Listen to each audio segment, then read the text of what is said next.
Hey everybody, welcome to another episode of Classes of Mail. My name is Alan Gigax, and here we go with Season 3.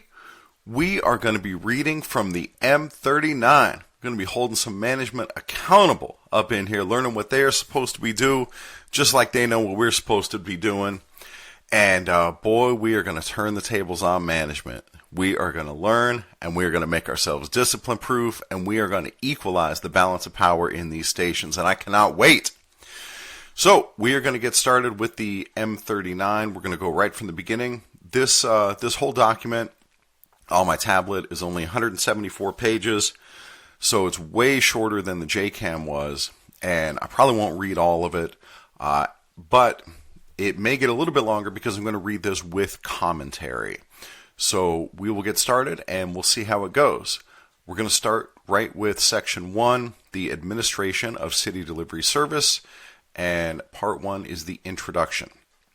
111, Basic Requirements. 111.1, General. All delivery service managers are responsible for developing and maintaining their units at a high degree of efficiency and for assuring that USPS standards are maintained. Through these broad guidelines, plus skill, knowledge, and experience, delivery service managers can be aware of whether subordinate managers and delivery employees are achieving USPS goals of service to the public. Emphasis is placed upon the constant need for close coordination between mail processing and delivery managers so the most practical and cost-effective work methods possible can be implemented. 111.2 Daily Operations. The delivery service manager must, on a daily basis, A. Perform and organize work to determine any irregularity in the flow of mail between distribution and delivery, and interact with other unit managers to work toward correcting this irregularity. B. Determine if carriers' reporting, leaving, returning, and ending time is consistent with established schedules. C. Provide or continue training as needed. And here we get to our first commentary. So, I don't know how things are where you work, but where I work, the training, after you complete the Carrier Academy and the on-the-job instruction, the training is essentially non-existent. There is no more training. We do get occasional stand-up talks about various topics, but usually they're not really related to how we deliver the mail. It's more, like how to handle lead safely, as if that ever comes up, but I guess that's an OSHA-required talk.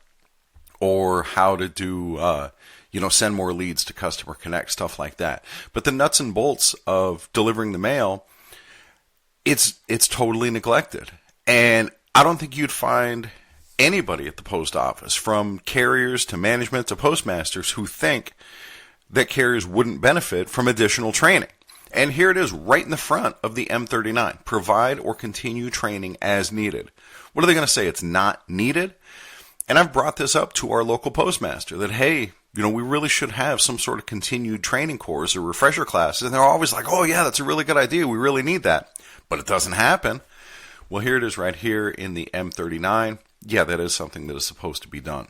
So, eventually, I plan to file grievances on stuff like this, and that'll be a citation right there. M39, 111.2C, provide or continue training as needed. That's the whole reason I started this podcast, is because that training isn't happening, and it needs to be done, and that's why I'm doing this. If they would just do their freaking job, I wouldn't have to do this podcast, but here we are. All right, moving on. D. Evaluate daily service rendered by the employee. Observe carriers to assure their performance of duties as outlined in Handbook M41, City Delivery Carrier Duties and Responsibilities. So they certainly watch in the office, but at least where I work, very rarely do they actually come out to the street to see what we're doing. Instead, it's just criticism on the back end that, oh, you need to be faster. You're not going fast enough out there. Well, if they'd actually do their job, come out, maybe they'd have some constructive advice to give, because go faster is not actual advice. And maybe if they came out, they'd see that we actually are doing the job, and this is just how long it takes. All right, E. Man, if I give this much commentary, this is going to take forever. E. Report for duty in advance of delivery personnel and review daily workload, including mail yet unworked, but which will be distributed in time for the day's delivery. Review any PS Forms 1571 undelivered mail report from the preceding day, as well as the amount of mail on and around each carrier's case. Estimate and record on the appropriate forms the daily workload for each route. F, assure that necessary vehicles are available. I know that's a problem in a lot of stations as well, although I don't know how much the local station manager can do about getting more vehicles. It's not like they can buy them, but this is obviously a systemic problem at the post office. G, review all communications that may affect the day's workload and be sure replacements are available for unscheduled absences. Develop contingency plans for situations that may interfere with normal delivery service. H, assure that accountable items are properly handled so as to facilitate the delivery of the items and that carriers are cleared in a timely manner upon return to the office. So this is something else that's neglected at a lot of post offices. There aren't clerks in the accountable's office in the morning or in the evening. I know in many cases at my station in the evening, we just drop the keys back into the cubby ourselves and don't get properly cleared. And here it is in black and white. This is something that management is supposed to be doing. So here is another grievance, that they're not ensuring that carriers are cleared in a timely manner upon the return to office. I, determine the need for auxiliary assistance, overtime, or curtailment of mail, and determine the most economical manner of providing relief. Dude, this is absolutely not done at my station. Like, for example, when I'm training somebody, the training should be just an 8-hour day so that the carriers don't get overwhelmed during the training. They get exhausted toward the end of the day. They don't learn as well. And I could have sworn I saw this in a manual somewhere. If you know where it is in the manual, like what the day is supposed to be like during on-the-job instruction, please pass it along to me. classesofmail@gmail.com. So what happens is if I go into overtime, I'm at the top of the pay scale. So when I'm in overtime, that's like $50 an hour, maybe a little bit more. And my trainee, it goes up to $30 an hour. So in overtime, we're delivering the mail at $80 an hour. And then sometimes we go into double time because it just takes more time to train. And I got to do my whole route plus do all this training. And so now we're talking like over $100 an hour for delivering the mail when they could give this away as auxiliary assistance to a CCA who's making $20 an hour. And that would make for a better training environment, and it would cost a hell of a lot less to deliver that mail. So that's item I, most economical manner of providing relief. So much for that. J, issue PS Form 1571 when the carrier is instructed to curtail mail, including action thereon. Upon request, a duplicate of the completed form will be provided the carrier. K, determine cutoff times for the various classes of mail and assure any missorted, missent mail available for delivery is taken by carriers. L, level the workload of carriers by having them deliver other than preferential mail as promptly as practicable.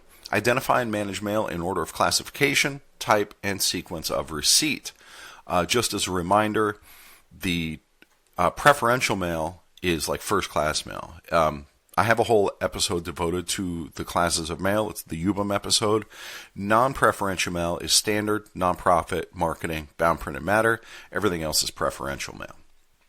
M, review mail undeliverable as addressed to identify errors and maximize efficient handling procedures at delivery and central markup units.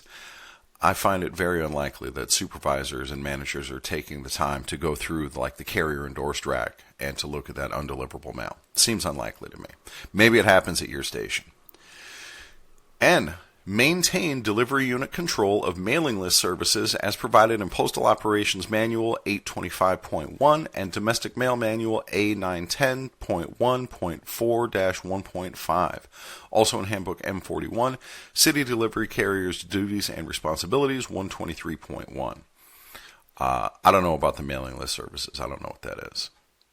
O, maintain a daily sequence of basic activities schedule to serve as a guide for replacement personnel and to assure that all required activities are accomplished in an organized manner.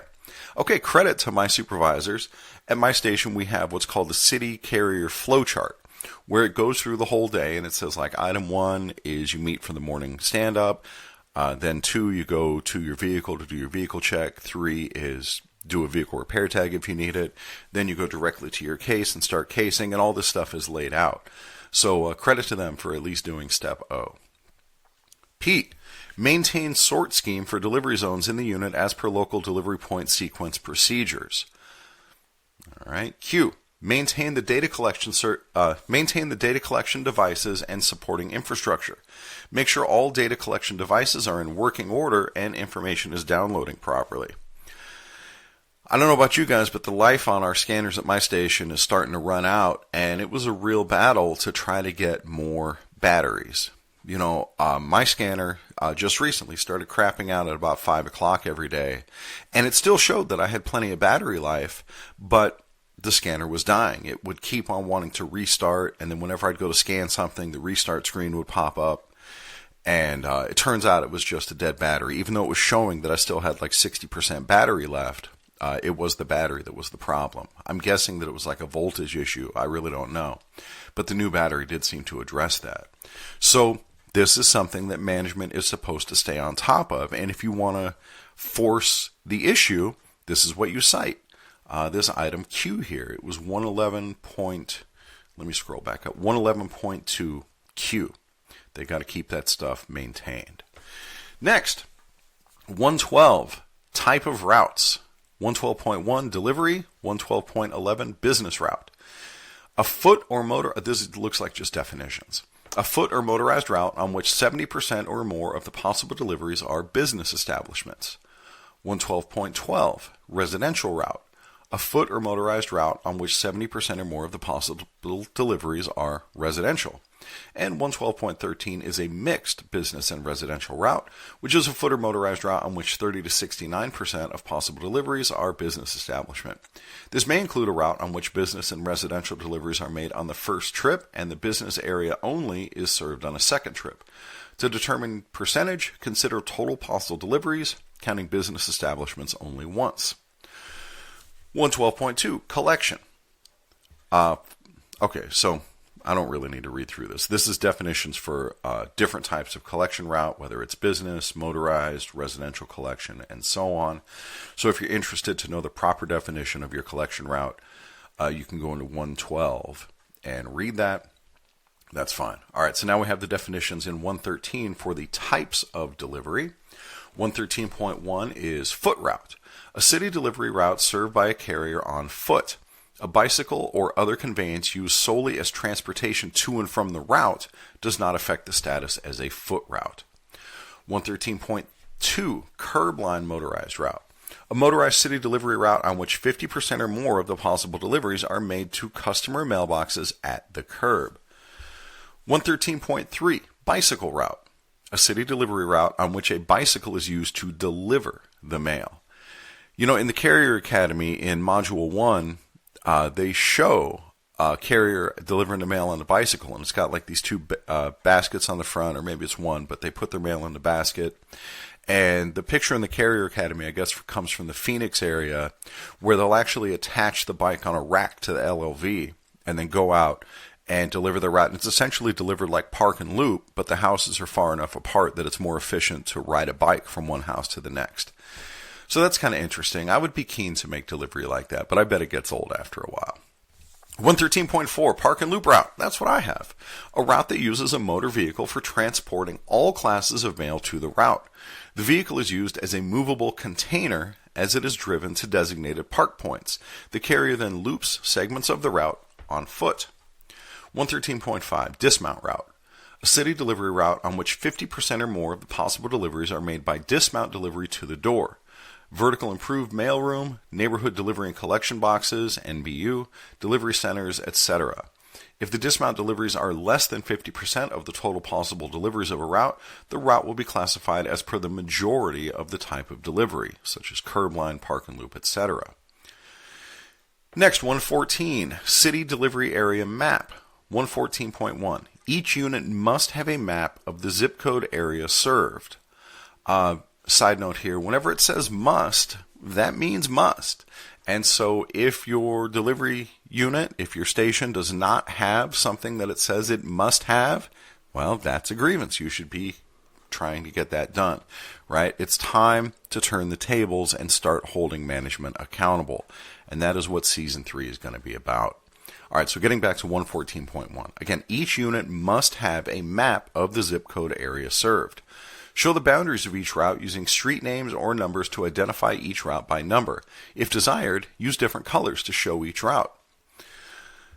114.2. The unit manager can study the line of travel to discover possible improvement. 114.3. Location of collection and relay boxes can be shown. This will serve to determine the adequacy of the boxes and as instruction or reference to new carriers. Now we get to some really good stuff. 115, discipline. Guys, this is cited in grievances that are defenses to discipline, so listen up. 115.1, basic principle. In the administration of discipline, a basic principle must be that discipline should be corrective in nature rather than punitive. No employee may be disciplined or discharged except for just cause. The delivery manager must make every effort to correct the situation before resorting to disciplinary measures. So in the grievances where we fight against discipline, these are the things that we ask. It'll say, like in the issue statement, did management violate just cause? And we should ask, did you attempt to correct this problem? It says here, the delivery manager must make every effort to correct a situation before resorting to disciplinary measures. Okay, what steps did you take to correct this situation before resorting to discipline?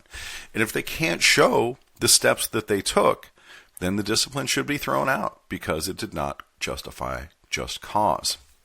115.2, using people effectively. Managers can accomplish their mission only through the effective use of people. How successful a manager is in working with people will, to a great measure, determine whether or not the goals of the Postal Service are attained. Getting the job done through people is not an easy task, and certain basic things are required, such as, and let's note again, it says basic things are required. So once again, that's the language you use to hold management accountable. So these things are required, such as A, let the employee know what is expected of him or her. B, know fully if employee is not attaining expectations. Don't guess. Make certain with documented evidence. Are they documenting when the stuff isn't happening? Like, if you're a CCA and you come back to the station and they're like, hey, that auxiliary assistance took you 4 hours and it should have only taken 3. Well, where's their documented evidence that it should have only taken 3 hours? Right? They're just criticizing, and that means nothing, not without this documented evidence. C, let the employee explain his or her problem. Listen, and it says listen with an exclamation point. If given a chance, the employee will tell you the problem. Draw it out from the employee if needed, but get the whole story. Does your supervisor do that? Do they listen? Do they draw out from you and get the whole story? I hope they do. If not, they should be. And here it is laid out in 115.2C. 115.3, obligation to employees. When problems arise, managers must recognize they have an obligation to their employees and to the Postal Service to look to themselves, as well as the employee, to A, find out who, what, when, where, and why. B, make absolutely sure you have all the facts. Dude, are they absolutely sure they have all the facts? Hard to get all the facts while you're just sitting behind a desk. C, the manager has the responsibility to resolve as many problems as possible before they become grievances. Dude, so like at my station, we have lights burned out in our parking lot. So at night, the parking lot is darker than it should be. It feels unsafe. And this has been brought to the attention of management. Hey, we need these lights fixed, but they're not getting fixed. And so this can be a grievance. That's Article 30 in the JCAM about parking, and there's also something in our local agreement about it. Why does it have to get to that point, right? If they're abiding by 115.3C, they address it before it becomes a grievance. And it's not like this is impossible to address, right? There's a bunch of little things like that if management were effective and doing their jobs, they wouldn't become grievances. We have this other issue where I work of getting keys replaced. Not the keys that the customers use, like that's always a problem, but the keys that we use, or more accurately, the locks. So we have parcel lockers that have been in need of new locks or new keys for like a year. Where's management on this? What is the freaking problem? Rest assured, I've asked many times, and I'm a thorn in my management's side because I keep pressing about this issue. And here it is. They have this responsibility to resolve these issues before they become grievances. What are they doing? D, If the employee's stand has merit, admit it and correct the situation. You are the manager. You must make decisions. Don't pass this responsibility on to somebody else. Oh, dude. Are they doing that? Are they admitting that, yes, this is a problem and correcting the situation? Doesn't feel like they are. And to me, this is also something that we would cite as a union steward when management doesn't settle grievances at the lowest level, right? If they acknowledge you have a case, like they don't have a counter argument, they're just passing the buck. And this, it says right here, you're the manager, you must make decisions, don't pass this responsibility on to somebody else. But that's exactly what they're doing when they fail to settle these grievances. They're just passing it on in violation of the M-39. This has been very fruitful reading, and man, how can management give us a hard time about doing our job, given the way they do theirs? 115.4, there's another one that gets cited a lot. Maintain mutual respect atmosphere. The national agreement sets out the basic rules and rights governing management and employees in their dealings with each other, but it is the frontline manager who controls management's attempt to maintain an atmosphere between employer and employee which assures mutual respect for each other's rights and responsibilities. Is that happening? At my station, it's actually not that bad, although we have some supervisors who still give carriers a hard time, unjustified. But this is supposed to come from management. Management controls this, and it says right here in 115.4. And this absolutely should be cited in grievances that have to do with the way management is treating employees. Moving on, 116. Mail processing for delivery services. 116.1. Scheduling clerks in a delivery unit. Schedule distribution clerks in a unit with decentralized distribution so that service standards will be met and an even flow of mail will be provided to the carriers each day throughout the year.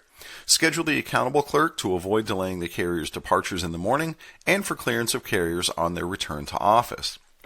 So look, guys, I'm reading this for both of us. I'm reading it for you because I want you to be informed, but also I want to be informed. And this one, 116.1, is a huge problem at my station. We come in the morning and the parcels aren't ready, right? And we wind up having to wait on parcels. And if we just had like one more clerk, it would probably be ready a lot faster. But we've got 60 carriers waiting for the want of one clerk. So management is totally failing in its obligation of 116.1, scheduling clerks. And then on top of that, I've already mentioned how in the evening, we don't have an accountables clerk often. We've finally started getting one lately, but often they're not there in the evening to make sure that we get cleared on our return to office. So I'll tell you what, the more I read this, that's a grievance, that's a grievance, that's a grievance, because management just isn't doing their job. 116.2, mail flow. 116.21, leveling volume fluctuations. When volumes for daily delivery vary substantially from the lightest to the heaviest day in a week, a unit cannot operate at maximum effectiveness. Substantial changes in the daily relationships of flats and letters have considerable effect on delivery costs. If this situation exists, the unit manager must document the problem and request, through appropriate management channels, a more even flow of mail. This might be an interesting thing to do, a request for information. If you were steward, you would cite this and ask, hey, what are you doing to try to ensure a more even flow of mail? 116.22, plan for the next day's workload. Each day, as early as is practical, using procedures developed locally, the delivery unit manager should obtain information about anticipated volumes, especially flat volumes for the next day's delivery. I would add to that parcel volume as well. I bet they have a good idea of how many parcels are coming the next day because they know what's in their network. This information will assist in planning the next day's manpower needs. Anticipating the flow of mail will minimize undertime and overtime, which can be controlled. If undertime occurs often in the morning or afternoon, examine the mail flow, the scheduling of the delivery unit's clerks and carriers, and the affected routes. So when management fails to schedule CCAs, or they try to treat their CCAs like they're just on call, they're failing in their obligation under 116.22. They have a rough idea of what the day is going to be like tomorrow.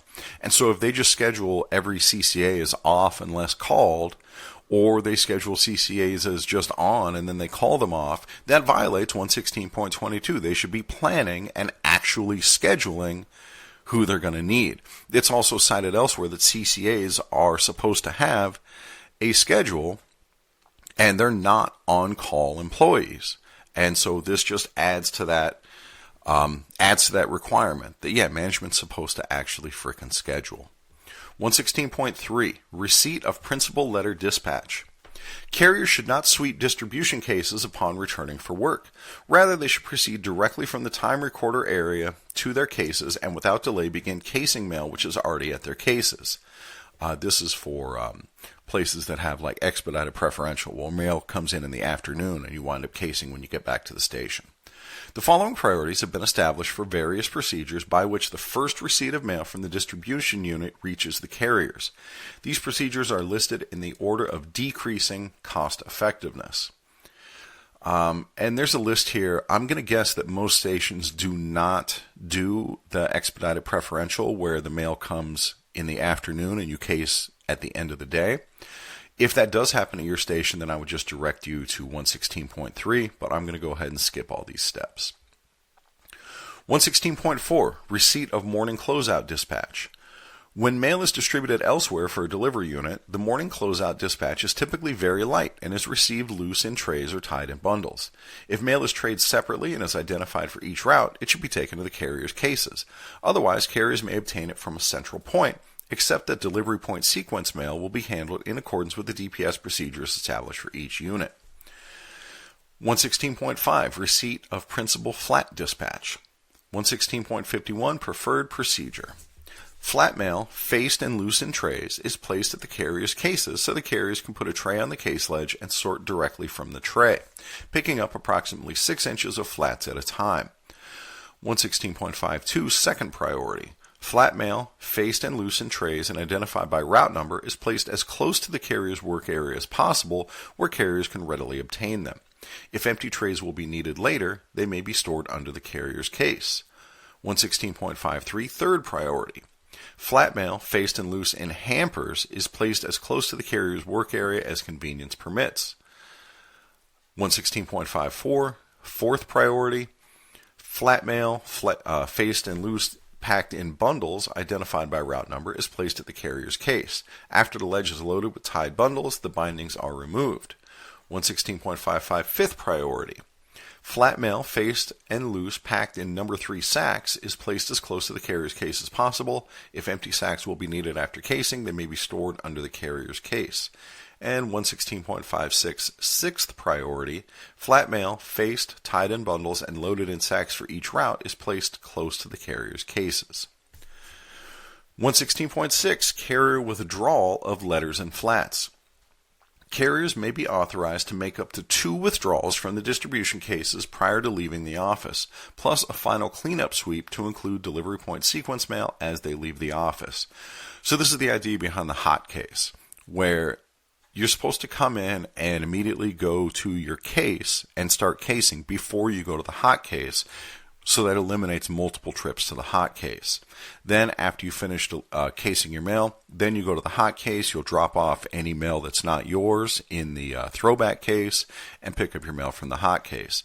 You'll case that mail. After you finish casing, you'll go check it a second time, which is consistent with what it says here. And then after that, you'll pull down your mail. Then you check the hot case one last time on your way out the door, and that's when you scan that hot case barcode. That's the way it's laid out in the Carrier Academy, and that's also the way it's laid out here in 116.6. 116.7, mail available on return to office. Mail delivered or mail received or distributed while carriers are on their routes should be on the carrier's cases when they return to office. Carriers having undertime when they return may be required to withdraw in case mail available at that time. If undertime occurs frequently, the delivery unit manager must determine the cause and take corrective action. So here, if you have curtailed mail, for example, that could probably fall under that same umbrella, where somebody who comes back early could be made to case that mail before they clock out for the day. 116 is about segmentation of mail, which has to do with the zip plus 4. I learned about this. Presumably you did too when we were talking when we were doing Article 41 of the JCAM, and we don't really do this segmented mail anymore because it was supplanted by DPS. So I'm going to skip all this stuff about segmentation. All right, 116.9, parcels. 116.91, receipt of parcels. The receipt of parcels at the delivery unit can have a substantial impact on the overall efficiency of carrier operations. Boy, ain't that the truth. There are two ways parcels may be made up. 1, parcels may be received in sacks for individual routes, or 2, they may come undistributed to routes. Either way, parcels are needed early in the morning, since otherwise the carrier's leaving times could be delayed. That has absolutely been happening at my station. They have been delayed. Early availability of parcels also permits the delivery unit manager to direct carriers to load vehicles with parcels earlier on light days if undertime occurs. 116.92, parcels received in sacks made up to route. When parcels are received at the unit in sacks made up to carrier route, sacks for each route should be placed in a designated location on the line of travel from the carrier case to the vehicle. Sacks and outsides must be clearly identified, and carriers must not be required to sort through sacks or parcels looking for mail for the route.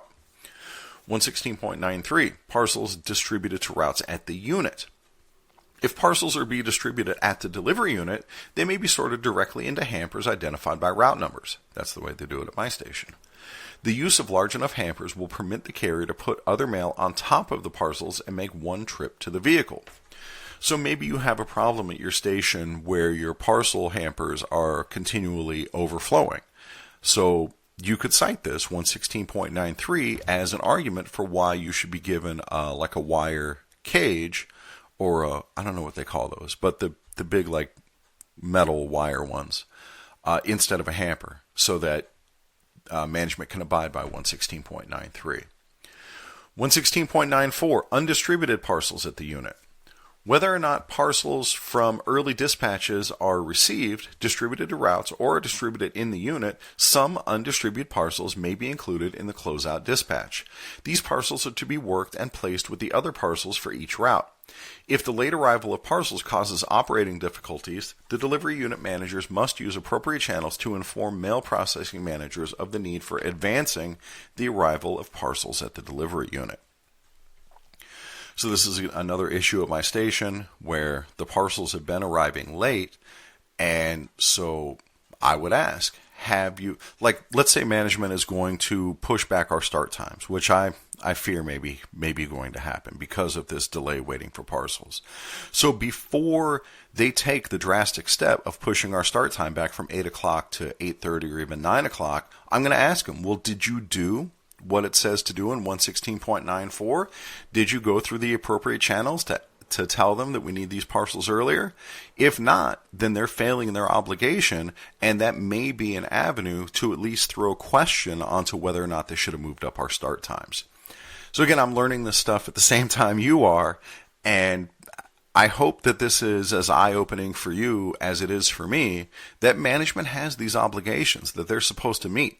And if they're not meeting them, we got to hold them accountable just like they hold us accountable, especially like in this case where they might be moving our start times, not because of anything we're doing wrong, but because of things that they're doing wrong. And if they're doing wrong and then we get the punishment for it, that's messed up. That is not okay. All right, so that will be sufficient for today. We got all the way through 116. 30 minutes plus is a long enough episode for now. Dude, I cannot wait to read more of this and really turn the tables on management and start asking them to do the job that they're supposed to do. Whether it be informally, like, hey, I noticed this in the M-39 and it doesn't seem like you're doing it. And again, management has an obligation to correct this stuff before it becomes a grievance. And if they don't correct it, then it becomes a grievance. And man, am I looking forward to getting things to run more smoothly and trying to get management to actually do their jobs. Dude, this is going to be such a satisfying season. So thanks for coming along with me. And knowing what management is supposed to do, how they're supposed to treat us, and whether or not they're treating us the way they are actually supposed to do it, is just another tool in making you discipline proof. All right, guys, thanks for listening. I'll catch you next time.